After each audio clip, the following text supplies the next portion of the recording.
nagre-wrestling kayo tapos niyayakap kayo pag iganto nyo siya. Tapos ipaganto nyo yung kamay. Pag nag-iganto nyo yung kamay, iganon nyo. Pagka nandito na guys yung kamay, sakyan nyo siya guys. Pagka bali na yung kamay niya, bigla nyo siya guys, itutulak na pag ganon. Pag guys naitulak nyo siya, pagka tumayo siya, igaganto nyo siya.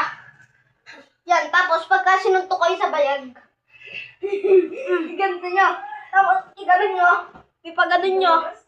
Pagka iganon nyo, iganon nyo. Tapos, sakyan nyo. Sakyan nyo. Tapos, ipaganto nyo na. Tapos, iganto nyo. Ipadiretso na ng paganon. Yun guys, natalo na. Tapos, pagka tumayo siya, gusto kayong i-wrestling na ipatumba, iganto nyo na. Tapos, iganto nyo. Tapos, ganonin nyo. Mauuntog siya sa pader. Tapos, pagka na ganon, pagka andito na guys, ganyan guys, pagka ganyan na itsura niya, sabihin mo, talo ka na ba? Tatayo ka? Tatayo ka. Pag guys, tumayo siya na ganyan, ganito ang gawin nyo guys.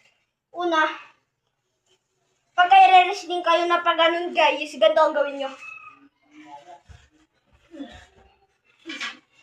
Yan guys, ganito nyo. Para makuha yun guys, ganito ang gawin nyo. Yan guys, upuan nyo lang siya ng matagal at sasakit ang kamay niya at pwede siya mahulog. Yan guys. Yun. Nahulog na siya guys. So guys, tatayo ka pa? Tatayo? Tumayo guys, tumayo. Ganyan nyo siya bago siya tumayo. Yan, matatanggal yun buong araw niyan. Higpitan nyo lang ng mapakahigpit. Tapos pagka umiyak siya, ay pagka umano na siya, sumigaw na siya sa sobrang sakit. Yun guys, pwede nyo nang tanggalin at sipain siya.